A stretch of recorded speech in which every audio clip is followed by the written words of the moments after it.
Okay, call the meeting to order. Welcome everybody this morning. And I'm going to ask first if there's any declaration of interest or general nature thereof from anyone. The Deputy Mayor is joining us online. And I think we have regrets or unknown on Councillor Noon at the present moment. Ashley, is there anybody else joining us online? Even if there isn't, can you give us an update of how to join in, Ms. Noble? Thank you. And through you, Mayor Eccles, before I begin at any point, if you get disconnected, you can dial 1-647-558-0588 and enter the... It's on.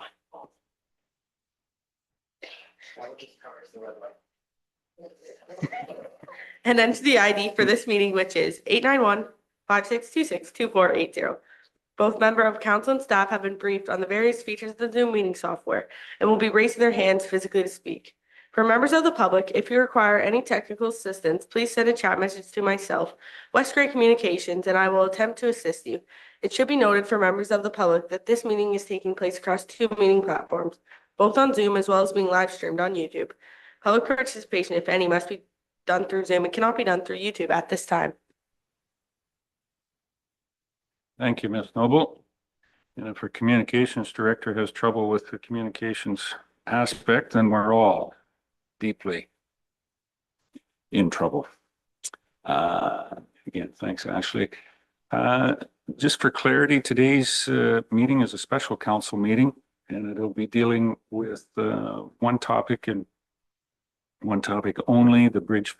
Our bridge, this is part of the financing following up from our special meeting a few weeks ago on the update on where the engineers' coverage of our bridges are. So with that, we'll go down to 3.1, which is Director of Finance Treasurer. We're talking about financing this obstacle. Ms. Mighton, please. Thank you, through you, Mayor. So in the report, based on the list from the previous meeting of the structures, we've got about $19.1 million of expenditures in the next 10 years. The priorities may change each from year to year based on the OSAM reports and how the structures are behaving. But this lays out a bit of a scenario for the financing of it. Basically, I'll go through the schedule, but our base funding based on 2025 was $807,000 from the tax levy.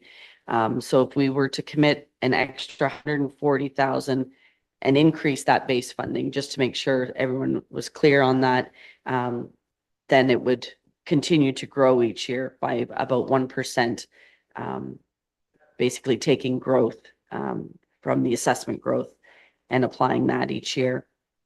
And then committing 41% of our annual community infrastructure fund formula-based funding of $450,000 approximately currently to that. That would leave us, if we turn to the schedule, if you look at that, so I've shown 2025 first there. This was a build year for a structure, and we put some into a bridge reserve for total expenditures of $2.4 million. We've got tax levy funding, the OSIF funding. We had carried forward and held in reserve some OSIF funding from the prior years. And then we had some reserve that we were using to fund that. So when we take the tax levy and then add $140,000, you can see that it would grow and eventually it would be up to $2.2 million in 2035 of tax levy support for our bridge program.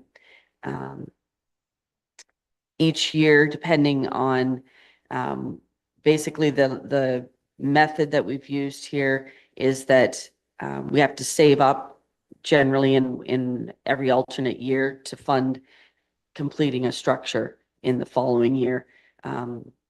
So for 2026, in this example, we'd be putting money in the bridge reserve, doing some pre-engineering on it for a couple of structures, and also putting into reserve the OSIF funding and just doing one of the small structures.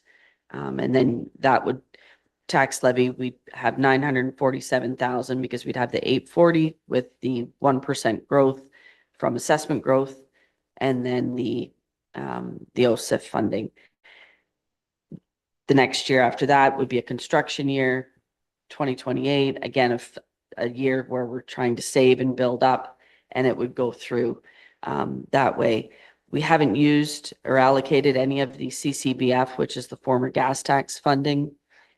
So that could continue to be used for roads, our roads program, and the balance of the OSIF funding, we're proposing 41%, which is currently at 450. That, depending on the allocations each year, that may change, but the OSIF is calculated based on the value of our assets. So we allocate about 18% to water and sewer, or we have in the last couple of years. So we allocate that, and then we've kind of split the rest between roads and bridges. So we'd still have approximately $450,000 of OSIF funding in addition to the CCBF to focus on the road program. We don't have anything in there for development charges. We're still going through. We have to meet with the engineer or the consultants to identify if there's any growth-related components in any of the structures that are being presented. So it may change a little bit. Perhaps we get a bit of growth-related development charges for one or two structures in there, but until we have that, I've just left that as a placeholder in there.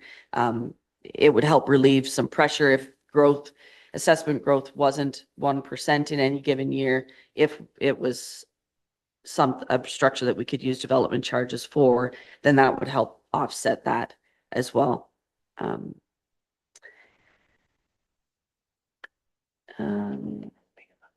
The borrowing, I've noted that in there. I haven't proposed any borrowing.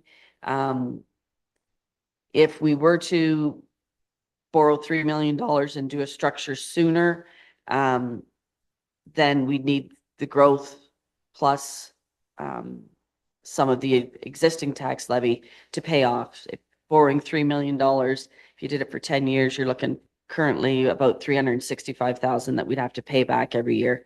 So instead of focusing our tax levy dollars on paying for construction, we'd be paying for borrowing and decreasing the amount that we had available or having to increase our tax levy requirement. So I haven't added in any borrowing into this scenario.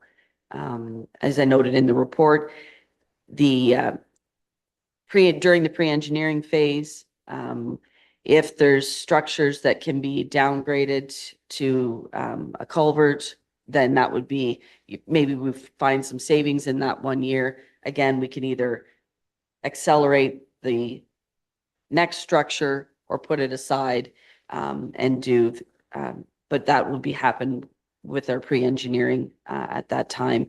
And each budget year, council of the day would focus on final determination of which structure is actually going to move forward. But this is based, if we take out one of these structures, a $2 million structure, we had 104 structures, I think. So there would be another one that would fall in there. So it's not about which structure is getting done today. It could, any $2 million structure, we could swap one out for another. But this just gives us a path forward to try to fund our bridge program.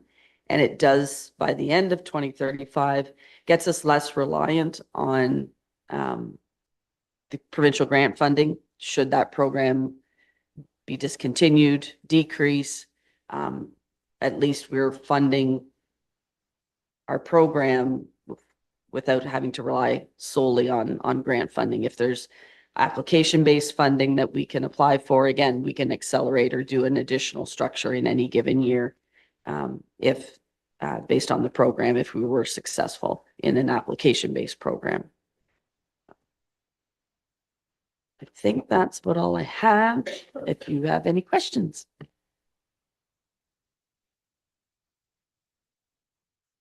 Everybody's clear? Ready to endorse this, or is there any questions? Where I always start, Councillor Hutchison. The ball rolling Start here. at the top. Who has the most questions? He goes first. Go ahead, Doug. So I don't quite follow. Well, my first question is, so we're looking at, we have the numbers here, 800,000, a year base funding you're talking about. So we're looking at a 5 to 6% increase on the tax base right off the get-go. Is that what we're saying? That 800,000? Our 2025, our tax levy support was 807,000. Right. So continue that, don't decrease that, and then add any assessment growth to it. So then in the next year, we'd have 947,000. And each year we take the growth from assessment and apply it to the bridge program. Okay, so what I'm not understanding is, so this 800,000, where is it? Is it in our director's budget so Yeah. that when it comes forward, it's not like we're starting with a 5 or 6% No. increase just for bridges alone. So it's built into the budget. That's, yes, Right, it's in okay. 2025 So we're right looking at now. 140,000 that coming off the levy every year for bridges. Yeah, Okay. All right, I get that. That's great because I thought, man, if we're starting with 5 or 6%, where are we? yeah, gonna end no, up? that's currently, that's what we have Yeah. in our 2025 budget is 807,000 of tax levy dollars. So if we keep that level in there, that's already in there. And then we're just going to grab the growth, assessment growth of 1%. Hopefully we can achieve that each year based on our current growth patterns. It would be available, and then using that towards enhancing the tax levy support for the bridge program each year. Okay, so the other part that I guess I don't understand is, so like looking at 2026, we're not, I think it's 2026. Yeah, 2026, we're only doing Egremont Bridge 1. I'm still not sure where that one is, but we're only doing a small repair. Mhm. So there's a 1.4 million almost set aside Mhm. that year. So would that 1.4 not show up in 2027 as in reserve sort of thing? So now we're looking at a $2 million bridge 38, 2 million. Do we not already have 1.4 in there in reserves to put towards that? So we had, in that one, we're proposing some pre-engineering of 300,000 and then a small structure. So, we'd be spending 484,000. Then we reserve our OSIF funding, carry that forward and put 463 into reserve.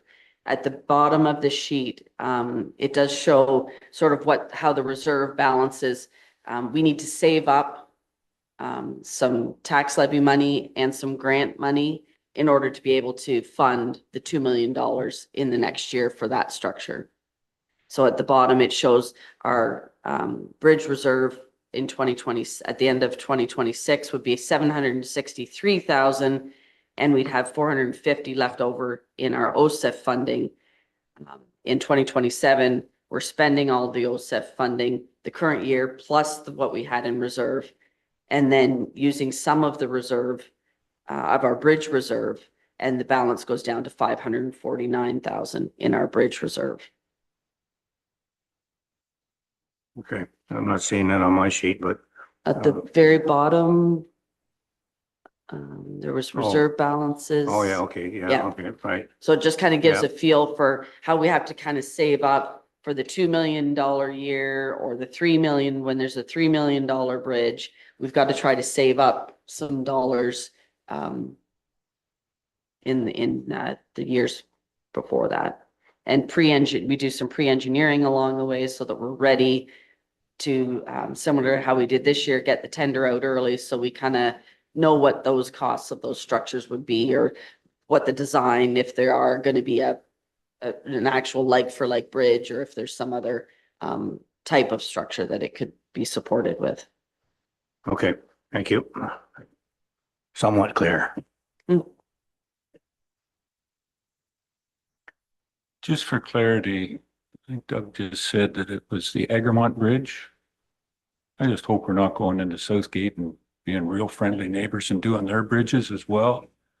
Is that Egremont or? It's on the Egremont-Glenelg Town Line, commonly known as Stone Hill Road. There's a culvert in there. We did some repair this year, and we'll evaluate it again in the fall to see what if anything we need to do next year.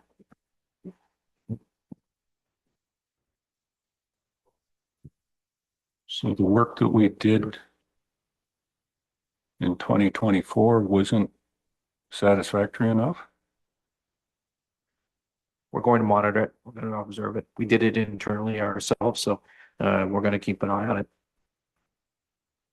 And I think, if I may, there may be another small structure, and if not, then we can put that money into reserve and use for next year, or do some additional engineering.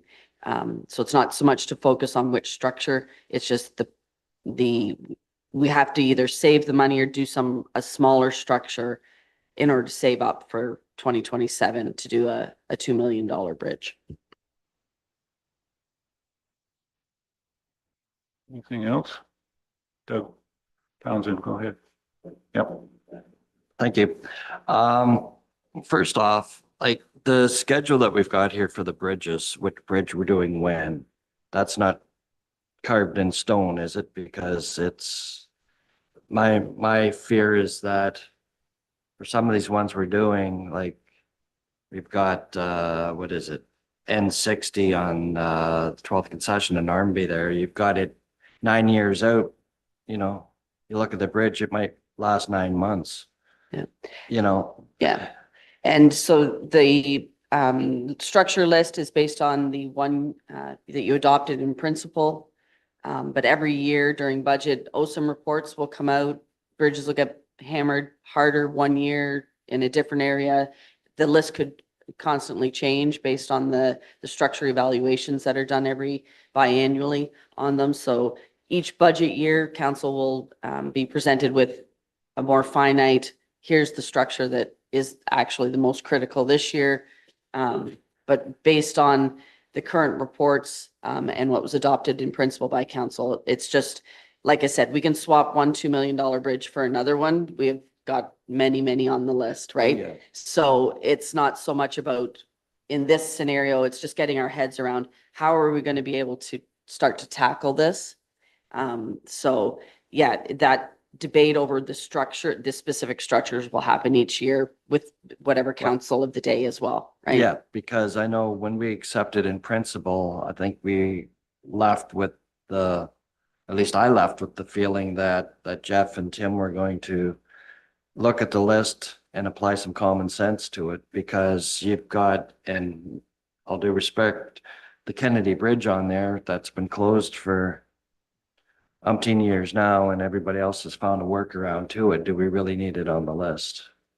You know? Yeah, exactly. And we can put another $3 million bridge in there instead, or maybe it's two, $1.5 million bridges. Maybe we can get 2 done in that year. Yeah, I'm just concerned that people are gonna look at this and go, look at these lists, and as I say, why are you doing that bridge, or why are you doing that bridge, or why is the one on the, the 16th or the 18th or the Conservation Road Bridge, why is it 5 years out when it's a heavily traveled road, or the same? Yeah, with and we can take out N60? those descriptions and just leave the values. Yeah. Because really this is about the values and trying to come up with a scenario where this year it's a 1.5 million, then it's a 2 million, where's the 3 million?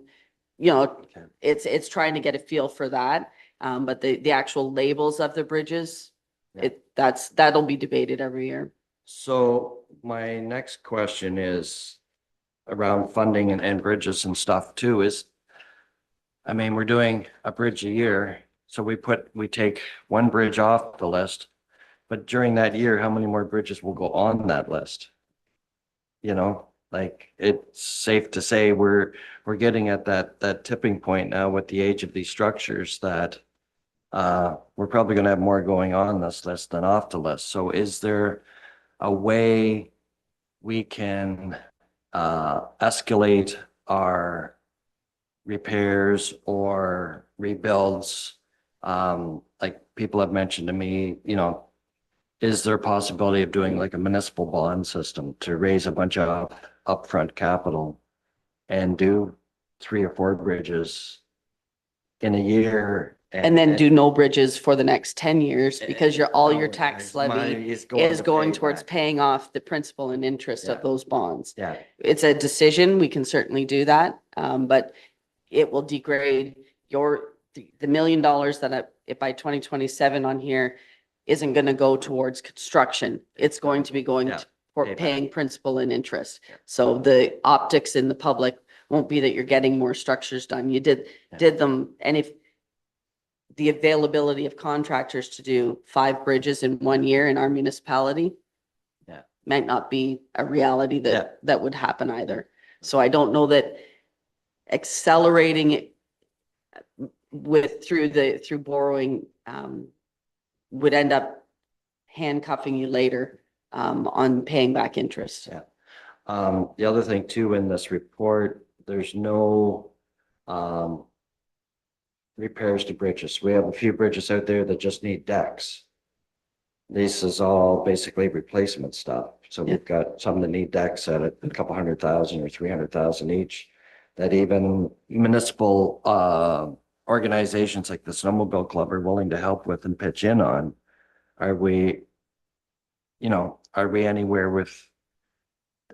Is that a separate issue or is that part of this whole bridge master plan to get some of those wood deck ones done?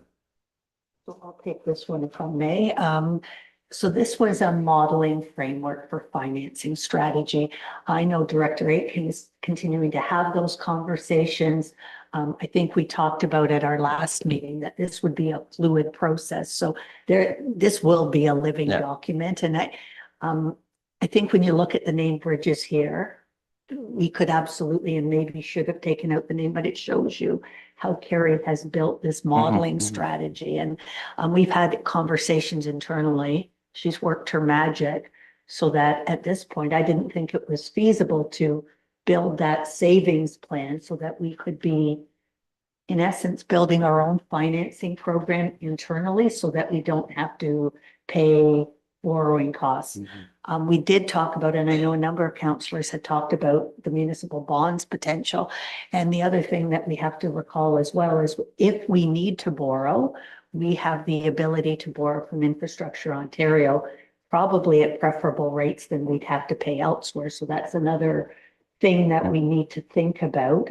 The final thing, and Carrie and I were talking about it, I don't know, yesterday or today, this option also, by not borrowing and being able to self-finance the work we need to do, keeps our borrowing capacity open in case any emergency came up. We don't want to exhaust all our borrowing capability and then something catastrophic happens and we don't have any room in our borrowing limits to do it. So I was quite amazed that she was actually able to figure out a way to recommend that council could consider this self-financing program, but recommending Director Aitken will still, and Tim will still be doing their creative work about how to maximize the dollars that we will be putting aside through this program to have best outcomes. Okay.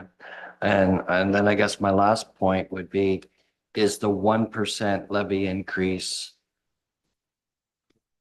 enough? Is it aggressive enough or not? And I guess that's a question for the council of the day, I guess, whether it is or not. Whether people, you know, as I say, if we're doing one bridge a year and we've got 4 more going on the list, it just, and we also need, I think, to have a conversation about what bridges we're just going to closed, just say, you know, when it's done its lifespan, it's done its lifespan.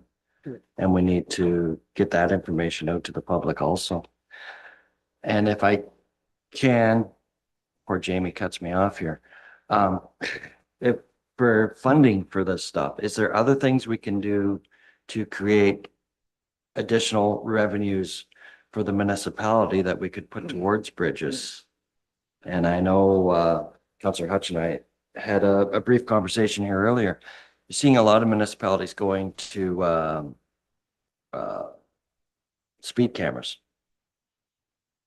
And the generation of revenue for that. I know Wellington County's looking at making $1 million on it this year. And I was just reading an article last night. City of Sudbury made 1.1 and they netted 753,000. If we could implement programs like that in West Gray, new programs that maybe those funds could be directed to help offset some of this infrastructure builds too. Just a thought.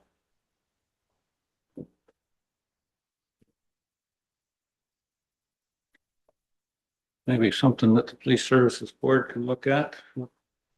That's where it would come through on that revenue generation. I'm going to rephrase that one question. So we are putting towards the bridge capitalization, 800,000, 807,000 and 140,000. That's from growth. That's not tax levy, as it said here. That's It's tax It's levy, what but it's growth- not an increase. Like we are allowed to capture that growth. That's from new assessment, all the new construction in the subdivisions. And so it's additional, it's new assessment, new tax levy dollars, not just increase our existing tax levy dollars. So that's how that would, it's not necessarily a 1% tax levy increase in your budget every, like if you, yeah. yes. We have used that, certainly used it in the 2025 budget to offset our tax levy increase by putting at least a 1% increase, hoping that we hit that. We'll say that there has been a few years and years gone by where we haven't had any growth. So in that case, it would be a tax levy, an absolute 1% tax levy increase right off the rip. Just so we're clear on that.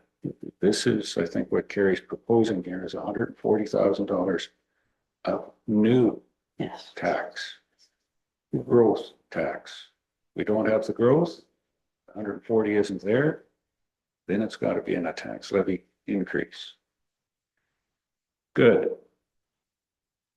Secondly, this is capitalization for bridges. In the operational budget of the Public Works Department, what do we have in for maintenance of bridges?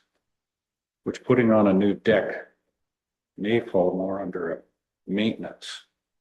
Is there anything in 2025 or thoughts going forward of what the maintenance number is for bridges? We certainly do a lot of washing, deck washing in the spring, all of those types of things that comes under maintenance to maintain the life. Is there still something there that we could put a new deck under maintenance? Is there anything there?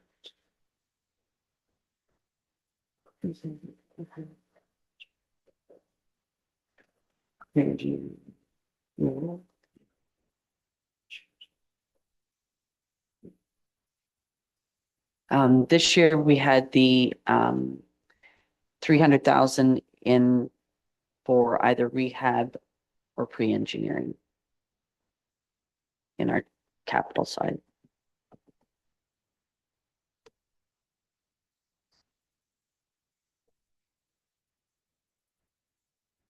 Rephrase it another way.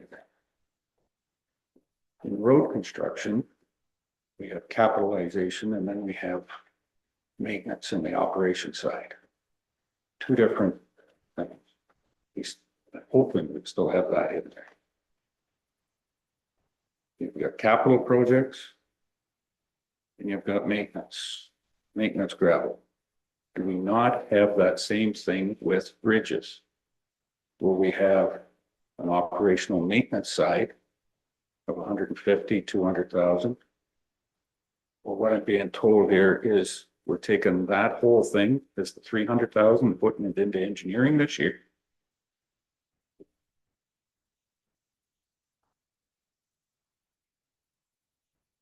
Pre-engineering.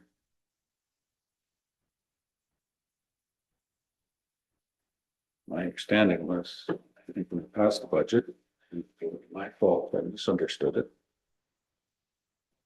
That we didn't have some money in there for doing even guardrail work on bridges. Which would be under the maintenance side, which would be under the operation side.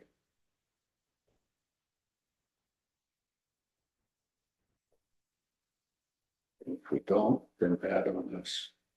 And us, I meaning this side, for not having it in there.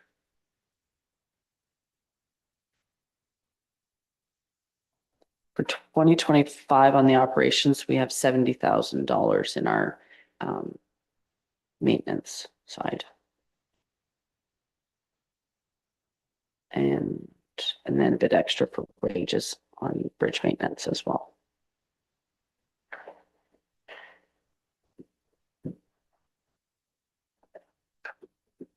There's a guy on the Gray Road 3. You better find a better place to buy. He's taken out about 1,000 posts this year.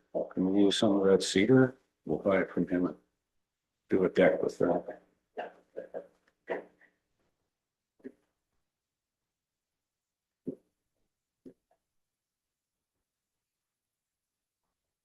The 140,000 goes in as, if I can ask a second question, Carrie. Leave that. The 140,000, as you can see in 2025, the 807 is the base. 140,000 from growth.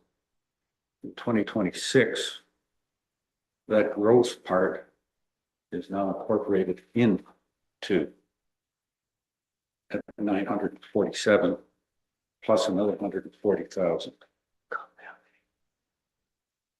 The next year, that 140,000 is carried up, and it goes up to 1.87 million as the base, with another 140,000 on.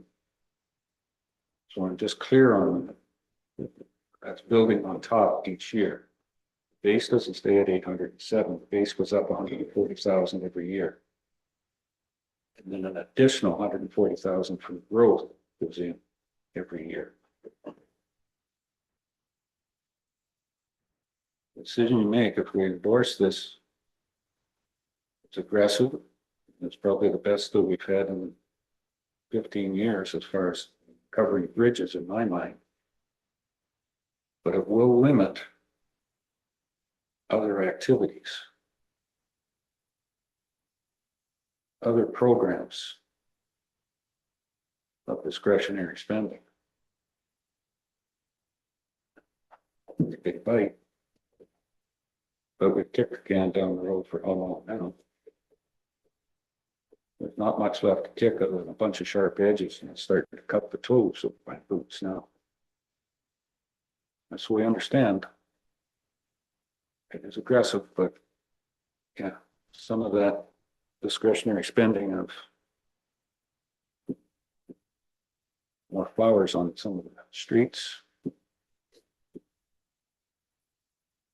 maybe more gravel on some of the roads. What effect is it going to have on our road infrastructure, on the road infrastructure? Any idea, Jeff? So for 2025 and 2026, our main road project is South Street. We won't be ramping up our road work again in the rules until 2027, but in the meantime, our rural road project is surface treatment or some sort of. We have 450,000 this year for some road work in the rural area, and I would expect that to be the request as a minimum moving forward.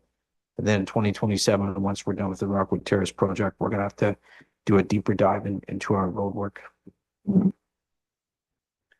What's it cost to resurface a kilometer? Fire and chill. So surface treatment last year was about $5 a square meter. How much a kilometer?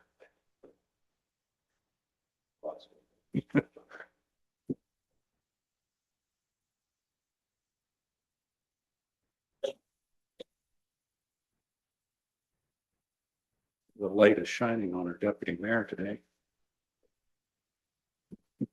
Oh, it's even getting brighter as we're.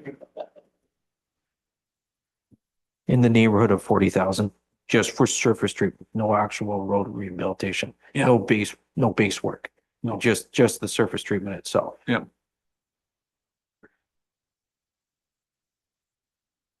Okay. Any other questions on this? Counselor Shay, Jeff, please. Yep, thanks for this.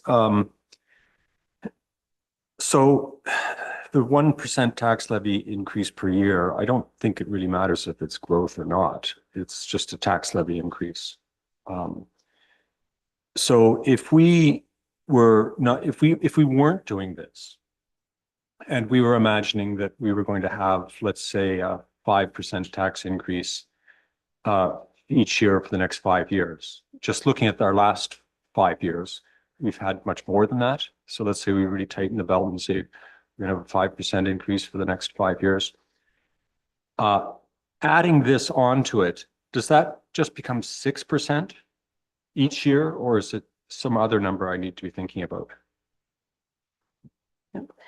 So each year, the amount that 1% does get bigger as far as the tax increase because we have growth, we have additional assessment. So this is new revenue when we look at year over year. But yeah, the amount we'd have new revenue of 1% if that was all of our growth. And then if we maintained the rest of, we would be raising that much more. Yeah, the 5% plus we'd have that growth on top of that. So if we didn't adopt this, whatever tax increase we would have had the next 10 years, we will have that much plus 1% every year. Yep. Yep. It's not. Yeah, because normally when we're calculating our tax, our budget, we would decrease the amount that we're asking from the tax levy increase because we were able to capture some growth, Right. right? And these are all 2025 figures. Yeah. So these, like that 140 per year will Would obviously go be up, the higher. cost of the bridges will also go up. Like Right. I tried to keep it simple without incorporating inflation and But that in 1% there. will still be 1%. That Yeah. number won't go up. Yeah. It seems surprising to me that we can sort of solve this problem with a simple commitment to set aside 1% of the municipal increase each year dedicated to bridges. I was expecting something more dramatic and painful. Is there something I'm missing, or is this just? Yeah. We're also, I think, part of our strategy in here too is we're saving for, ins and outs, but we're saving 1 year and spending it in a following year. So we're not, especially early on until we get the tax levy up to that point. But if we're able to compound that and keep putting that 1% every year, like how the mayor indicated, 800,000 becomes 2.2 by the time, if we keep that in there and increase that base every year, and we still have a little bit of grant revenue, but we're not relying on that solely to save our bridge program. And so if the pressure to fix bridges accelerated, like Jeff came back and said, these 3 bridges are on the verge of closing, you're going to have to move them up and we're going to have to do 2 in a year. Would we just would that mean we'd have to go above 1%, or is that just an eventuality that is impossible to comprehend? And yeah, depending on the value of the bridges, if they were to shift in priorities in any given year, it may be that, yeah, are they closed for a year till we get to them? Is there a shift between something, can we put another one off? Have we saved enough that we could put in some extra? You know, and while we're showing allocating OSIF funding here, of 41% of that total balance, if that amount, we could put the whole thing at it. You know, we're self-deciding that we're allocating it, but there's no requirement by the province that we allocate it that way. So we could take more of that OSIF funding and put towards a structure if in a given year, if there was, you know, that need to do. We still have, you know, some flexibility. We also haven't used the gas tax, the CCBF funding. Again, trying to preserve, this is, like you were saying, one component of our capital program. So we're, you know, it's like anything, if we try to enhance it, we're taking it from somewhere, roads, and putting it towards bridges. So we've tried to preserve the CCBF and some of that OSIF for the roads program, but decisions in any given year could allocate it heavier towards an additional bridge if we needed to. And it's probably beyond the scope of this exercise, but what does the next 10 years look like? Do we have now a $2.2 million annual allocation towards bridges, and then we just say, okay, 2.2 adjusted for inflation is a good amount, and going forward for the next 10 years, we can probably maintain our bridge replacement program without increasing an additional 1%, you know, for years 10 to 20. Do you think we're going to hit a plateau where we can just stop? Yeah, ideally, yes, sure. It'll depend on the cost of bridges as well, right? How many of the next 10 on the list, how many are the $2 million bridges? Are we getting to the point where we can have a few $1.8 million bridges, you know, how many $3 million? And, you know, you've got the, some of them, you adopted in principle, the closure ones. So some of those are helping to take some pressure off, but at least $2.2 million is a good, healthy amount to try to tackle a structure every year, in theory. My concern is that in year 6, maybe a few of us are still here on council and forget this conversation happened. That somebody says, we're allocating, you know, $1.5 million this year towards bridges. That should be the new plateau, and we'll just sort of stick with that. How do we impress upon a council 6 years from now that we're not quite where we need to be? And that's why we're having this discussion right here, right now.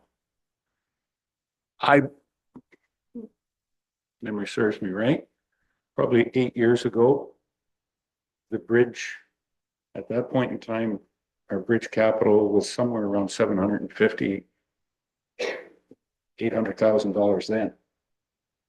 Over the last 6-7 years, it's gone this way to put into other capital projects. But a lot of it was taken out of here. In the last 2 years, we've built this back up to 807,000.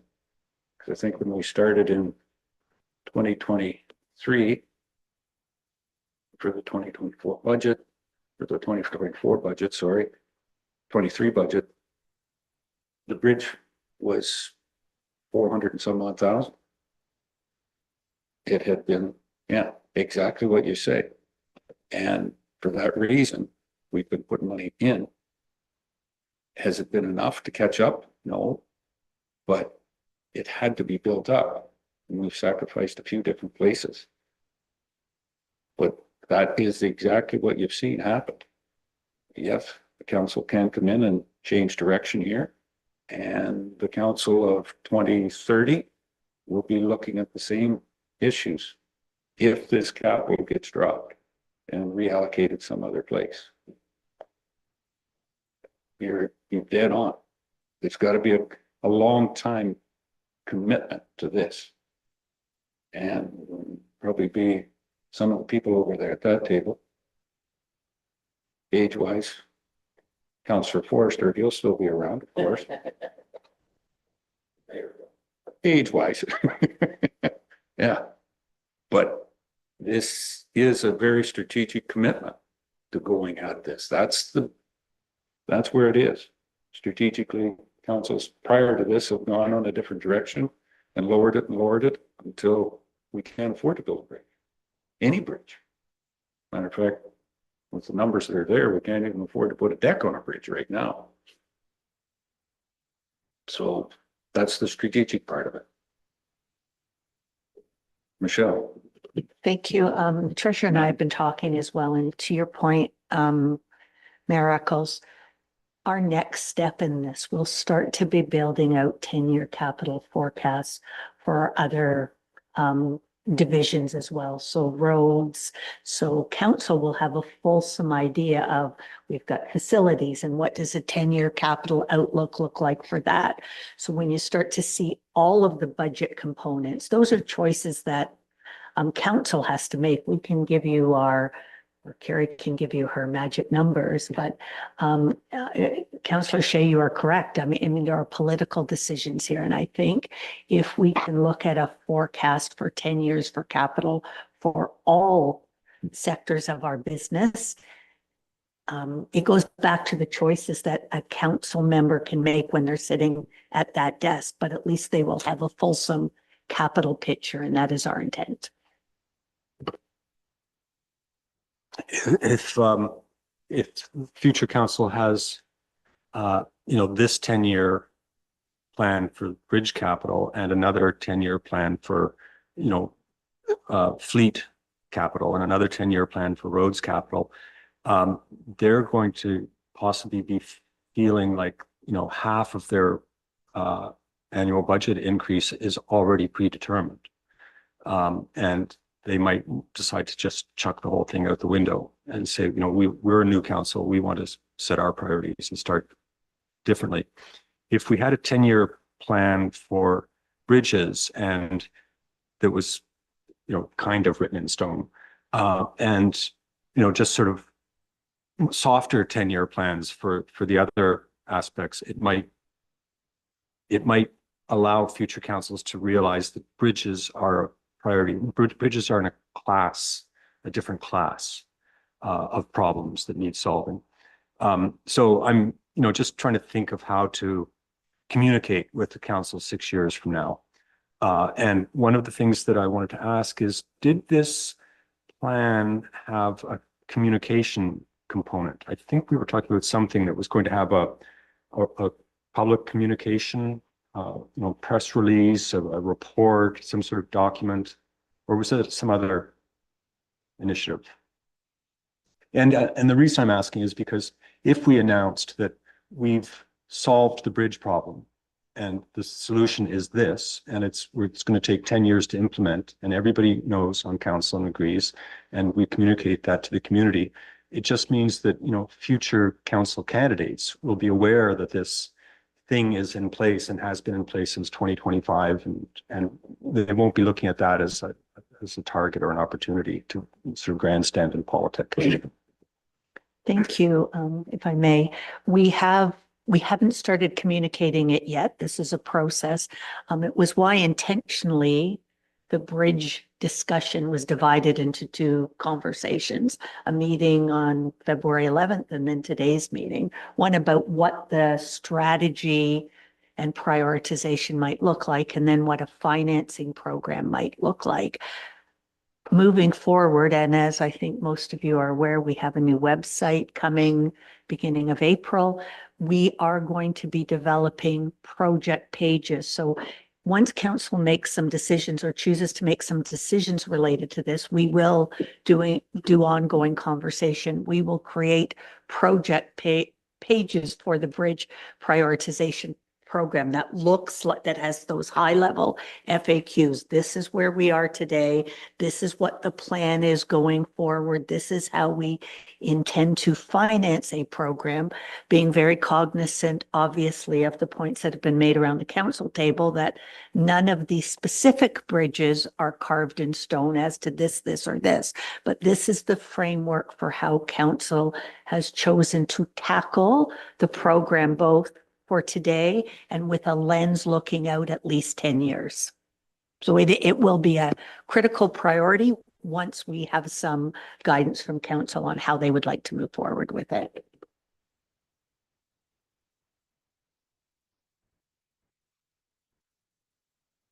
Anyone else? Councillor Hutchins. Yeah, so my first question is, we're talking about infrastructure and master plan. We have, or we're in the process, and I don't know if we're finalized our infrastructure or capital master plan, right? So are we finished? We haven't finished that, right? It has to be done soon. Yeah, the next phase of the asset management plan will be July 1st of this year. And it will incorporate some of these 10-year financing for all of our infrastructure.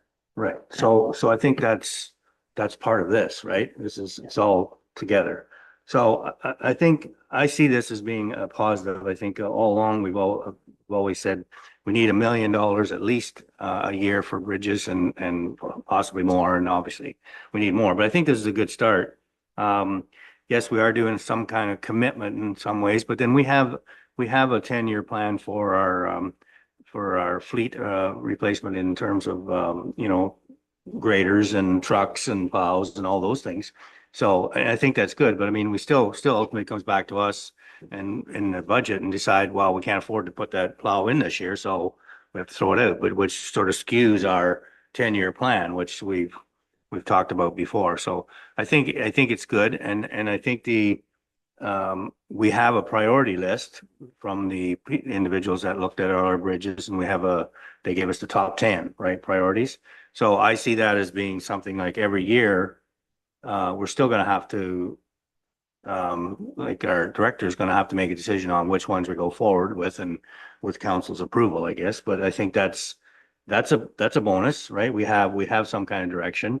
And I think it, like we will have to adjust that as we go forward, as things change. But I think that's, at least we have some money that's set aside for that. And I hope in the future that there will be more monies coming our way, whether it's be through our provincial, federal government, who knows where that is, but even locally, maybe there's some ways that we can tap into some extra funds somewhere along the line that we can put towards this. So I think it's good. Yes, we are committing for the future, but we have to do that. We have to bite the bullet somewhere. And I think this is a good start. So I think you've done a great job on this, Kerry, and look forward to it. Thank you. Jump in, Scott. Councillor Forrester. All right, I like this plan that we're trying to fix one bridge a year, but my fear is we've had 6 bridges closed the last year and a half. In 10 years, how many more bridges are we going to have closed?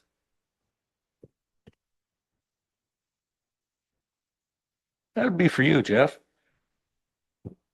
That's really hard to predict. Ultimately, I would hope none, but that's probably not a realistic answer. What we've done is given you the top 10 that we're aware of that are in a state of repair that they can't be rehabilitated. A couple of them are closed already, and potentially some of the ones on the list would be next for candidates for closure due to structural issues. So it's important, regardless of what you think the order should be, that we stay focused on the top 10 and the financing plan the treasurer's laid out for us. I think is sustainable for us to actually address what we, based on the knowledge we have today, the ones presented in front of you are our top concern. Now there was another spreadsheet in the previous meeting where candidates for closure, but for the bridges that we wish to keep open that are vital for our transportation network, this is where our concern lies.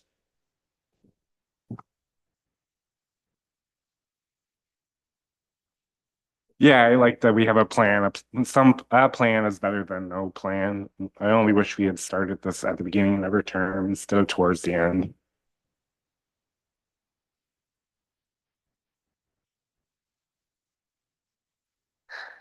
That's the biggest problem with short election cycles. Go ahead, Jeff. I assume, Carrie, that you looked at a 2% increase over 5 years as an alternative, or, you probably ran several different models. Yeah, and should we want to get that aggressive, chose the 1% just to also we should be able to achieve 1% growth each year in our assessment, hopefully. And to try to get there overnight to $2 million, it just was trying to make it more palatable for council. But certainly, yeah, if 2%, we would likely need to have a tax levy increase component, not just capturing the new growth revenue. 1% on average, the last several years, we've been able to achieve that growth level. And based on some of the developments that are in progress, assuming that they all come online in a relatively stable format, we should be able to achieve that. But yeah, we could put that in there. We can get more done sooner. Yeah. Still struggling a bit with the whole sort of growth metaphor, because when we say at budget time, we're going to have a 10% tax increase, people say, oh, does that mean my taxes are going to go up 10%? And it does. Yeah. So if we say we're going to have a 10% tax increase, but 1% of that is going to come from growth. Because if we had $1 million, the growth we get now $1.1 million, and nobody sees a tax levy increase, right? If we have a zero budget increase, we still get new revenue because our assessment base has grown. Otherwise, everyone's going to see a tax decrease, because now I get $1.1 million, and if we're only going to raise 1 million, then everybody's going to go down, which is fine too. But it's that new growth. The pie got bigger. So my taxes won't go up 1%. Yeah. Maybe somebody else's taxes. Because the new homes that are now here, the new businesses, they're providing additional revenues into the system that we can, yeah. Okay, well, spin that carefully. Yeah.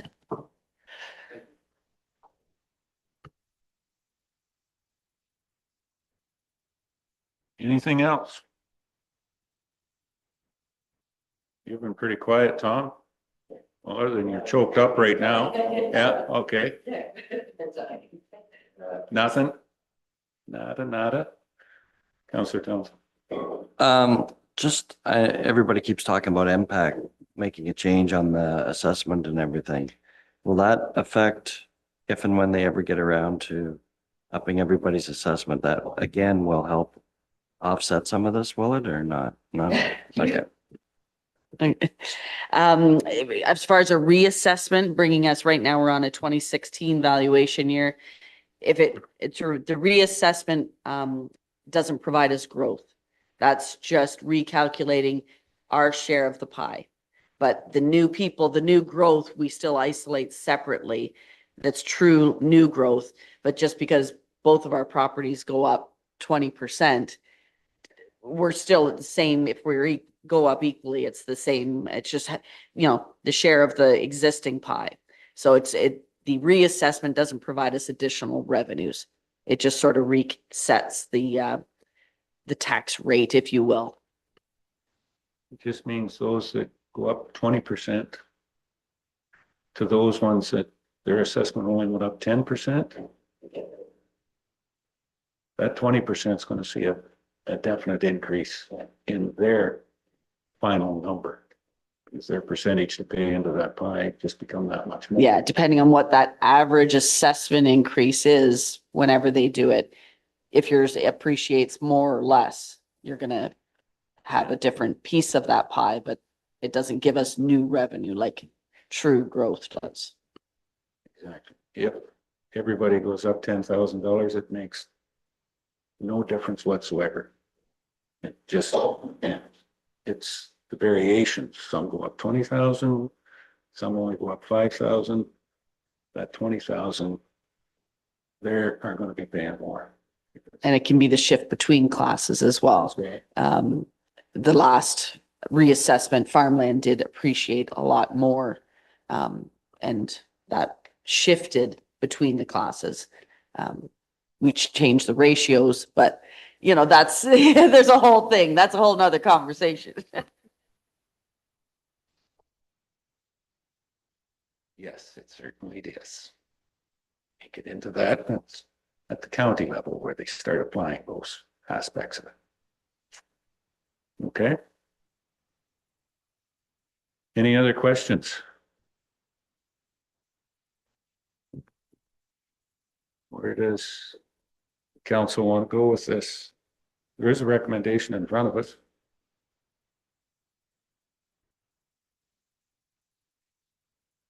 Well worded, Councillor Shea. Jeff? Like, what's the recommendation that we, In consideration of staff report bridge financing strategy, Yes. council adopt a 10-year bridge financing strategy in principle. why in principle? Why not just adopts? Jeez. Sorry. Because things can change just like that.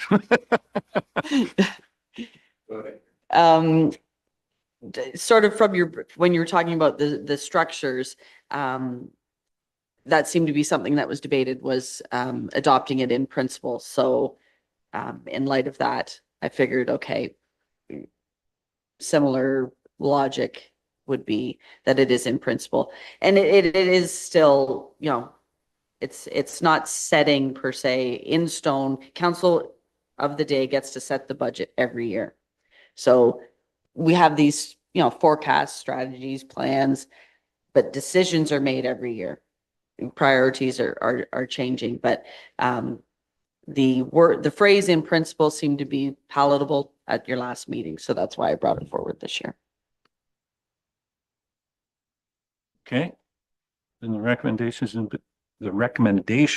has been moved by Councillor Shea. We have a seconder. Councillor Townsend. Any further comments, questions? Councillor Hutchison on the motion. So I agree, we're adopting in principle, so it's not etched in stone in terms of the plan for the bridges. But the last time we met, I think regarding bridges, as the gentlemen that were presenting the report of the top 10, I believe we left it that our director and our road super were going to get together and look at that.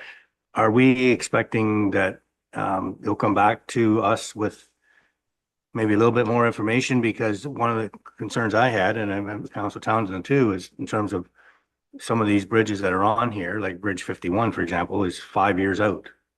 Are we going to have a discussion about where we are in terms of like, is this plan the plan going forward, or are we going to do some adjustments? Like, where are we in terms of that whole scheme of things? I would anticipate every time I come forward with a bridge for replacement, we will have a discussion on what the number one priority would be. I would view the tin bridges as we had in there, and as you pointed out, some might fall off the list for various reasons, but those are the ones we're going to focus on based on the information we have today. That was our thought, but as we present the budget for upcoming years, we will be taking a nitty-gritty look at the actual order and coming back with the structure that we believe is most critical for a transportation network, EMS, and for the public. So it'll be a constant and living conversation that occurs.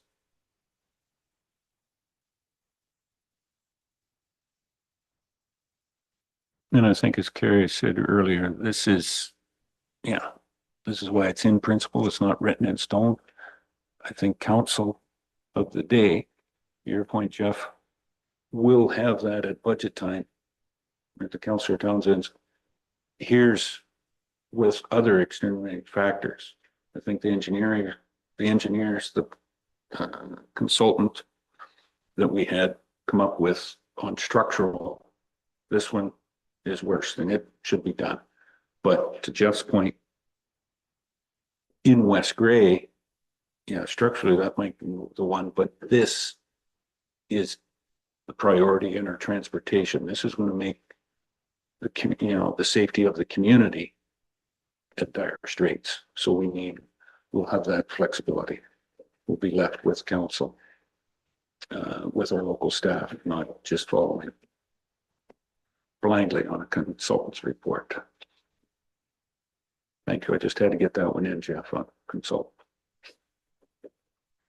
It's a reasonable compromise between what the consultant said, what I said, and your feelings on the use of consultants. So, yes. Thank you. Any other questions on the motion as moved and seconded? Big step strategically for West Gray. Call the question. All those in favor? That is carried unanimously. All right. I believe that's it for that report. It's the only one that we had. Then we will need a mover and seconder. We have one bylaw to pass to confirm the proceedings. That is there, Councillor Forrester and Deputy Mayor Hutchison. Thanks, Tom. Scott. That the confirming bylaw of the special meeting of council. What's that, 2025-020? Any questions or comments on that bylaw? Call the question. All those in favor? And that is carried. All business on the agenda completed. I'll adjourn the meeting. Thank you, everybody, for your, and thank you, Carrie and Jeff.